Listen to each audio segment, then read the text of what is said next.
Hey Internet, today I'm going to show you the ship port simulator.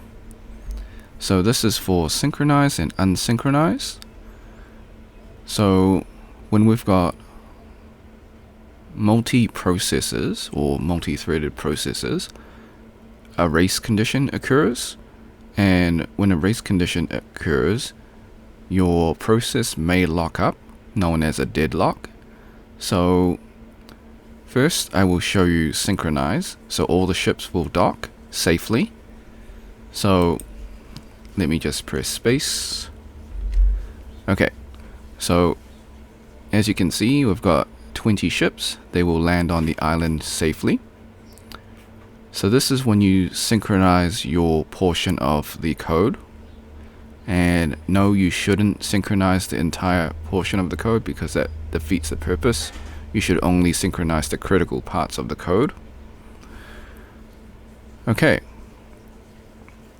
So for the unsynchronized, we're going to have a race condition. So we're going to have an error message saying that the ships have crashed. Now, I've added a catch exception to the unsynchronized, so it doesn't fully crash because you don't want your deadlock to freeze the program. So a lesson in this project is you want to synchronize the critical part of the code. Not only that, but you want to make sure to fix any race conditions or deadlocks. Okay, so we're going to press S to switch to unsynchronized mode. Okay. So when I press space, you will see some of the ships will crash and some will make it.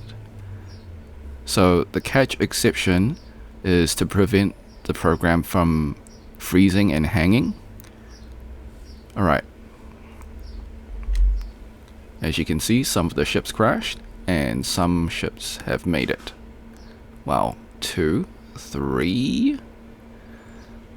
Okay. 4 and 5. So 5 out of 20 ships have made it. So 15 ships crashed because they were going at the same time. So it caused a collision.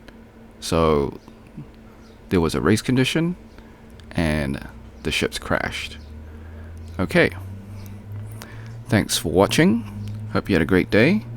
Like and subscribe. If you want to support me, become a member or drop a super thanks. Until next time, see ya.